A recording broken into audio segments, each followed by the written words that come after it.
Hello, kia ora, g'day. I'm Philip Duncan from Weather Watch TV on YouTube with your Australia-only weather forecast for the next week ahead. And there are quite a few moving parts at the moment as we see some very large low pressure zones. There are still highs in the mix, but they're not as powerful and they're not really centered over Australia as much. And that means more instability and the chance of showers and thunderstorms.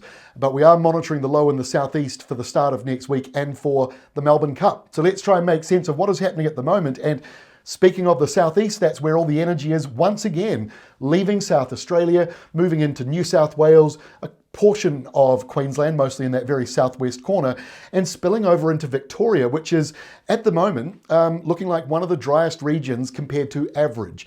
And so the rainfall for Victoria will be very welcome, as are parts of New South Wales in the southern half, also looking drier than usual at the moment. So good to see wet weather in those places. For most of you, not all of you, but most of you, that'll be good news. Some of that's coming into Tasmania. You'll get some showers or wet weather into the A.C.T. And this is generally moving eastwards. A couple of thunderstorms, coastal ones mainly around Queensland. Otherwise, large dry areas really right across the rest of Australia. But a few thunderstorms are still bubbling up around the Northern Territory. And with the negative Indian Ocean dipole, we may see more showers and thunderstorms in the northwest, central areas and the south. So we'll have more details about that on our Climate Watch video. That's out today, covering the month of November and what we're expecting. So please check that out. Western Australia, mostly dry. And as I always say, if I'm not talking much about you, it's because we're not expecting a lot of weather changes in your area. We focus on where the weather is changing and happening the most. So here is the air pressure map. Big low pressure. South of Australia, high pressure over the Great Australian Bight. So you've got two sets of weather going on. You've got a warm northerly ahead of the low and a cold southerly coming up and into southwestern Australia. At the moment, northwesterly winds going through today, so not too bad. And the other low drifting here into the area between New South Wales and Victoria, mostly into the New South Wales area. So plenty more showers and thunderstorms coming through today and tonight. And the blocking high pressure zone, that is moving out and over to New Zealand. New Zealand getting its first high pressure system over the country that will last more than a day. First time that we've had that in a few months. So thank you for sending it to New Zealand. Here is the thunderstorm outlook. Now this covers from today, Friday, through until Tuesday. It's a fairly quick animation. There are a couple of glitches, so you might notice a couple of bits where the colors disappear. But let me just animate it so you can get an idea as to the thunderstorm risks over the next few days. A lot of it starts here in the east. Severe thunderstorms going into Saturday and Sunday. And then we're dealing with that low coming in next week, which could spark a few thunderstorms around the southeast corner, coming in here around Victoria on the Tuesday. That's why we're talking about the Melbourne Cup, because there's quite a few things happening there. Classic Melbourne Cup weather, by the way. And then the usual thunderstorms in the north, but also a few developing around Western Australia as another low starts to come on in next week. So there are two lows, southeast and west, as we go into next week. So we'll cover that in a moment.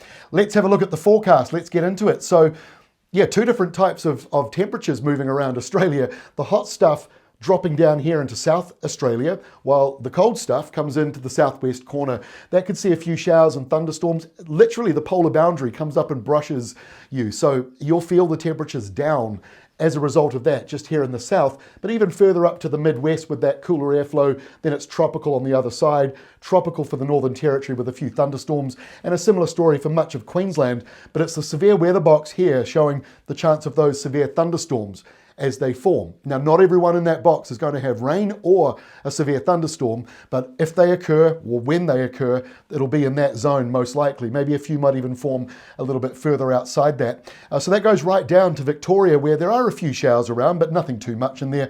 24 hours worth of rain up to Saturday afternoon. So that is not very much coming in for Victoria. By Sunday, the polar change slides along the southern coastline and it moves closer in towards South Australia. So now that cooler southerly goes right up into the Northern Territory, and that airflow is meaning temperatures are down basically in the whole southwest quarter of Australia as we go through to Sunday. It doesn't mean it's cold for people inland, but the temperatures are down from where they've been. Showers, a few thunderstorms around South Australia and just spilling over later on into Victoria. Otherwise, pretty warm with a northerly flow coming out of New South Wales, the A.C.T, and down towards Tasmania with dry skies for you. But again, the chance of severe thunderstorms didn't put up a severe weather box. But again, this is possible for the northern half of coastal New South Wales and the southeast corner of Queensland. And elsewhere where you see the blue, you could get a thunderstorm in there, but it may not produce necessarily a huge amount of wet weather. So let's go into next week as the polar boundary comes in and over South Australia. So you're going to feel that in Adelaide by the time we reach Monday. Temperatures drop quite a bit as that comes on through following your warm to hot northerly. And then just east of that in the box here, that's the area with convergence where you could see quite a long line of thunderstorms and heavy downpours, maybe some hail in there as well. As that slowly moves eastwards, you've got low pressure really all in this eastern side of Australia going right up, to about Mackay in Queensland. So that is a lot of low pressure coming through. The chance of the hot weather's on the eastern side of it, the cold weather on the western side. So colder air gets sucked up, hotter air gets pulled down. That's why we're seeing the red line into Victoria there. So it won't, into New South Wales. So you won't be feeling the cold change in New South Wales until later in the day, maybe not even until overnight, as this all starts to slowly move eastwards. New low pressure here over in Western Australia as well, and plenty of showers and thunderstorms in the tropical regions or the northern half of Australia. By Tuesday, a lot of that gets pushed eastwards. There is high pressure coming in behind that colder southerly, so that will balloon out into the central part of Australia, and that pushes the heat. The red line goes all the way back up, well up into the tropical zone. So temperatures will drop here on Tuesday around the southern half of Queensland and right across New South Wales. So that's where we come down to the severe weather box. This is all low pressure down around Tassie and just west of the area and going right up into the southern portion of New South Wales. The blue circle here, the little dark blue circle, cold air high up in the atmosphere, which means some showers could go up higher and produce those thundery downpours with hail as a result of that.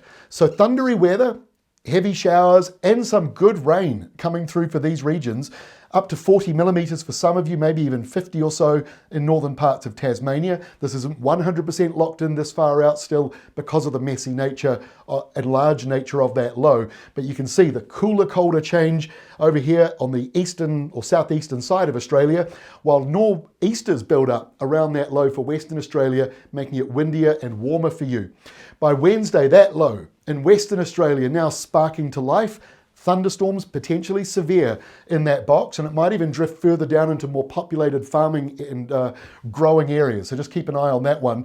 Further to the north, the usual thunderstorms, nothing too alarming in there, clearing out of Queensland, and for the most part, New South Wales drying out with the high spreading a ridge further inland.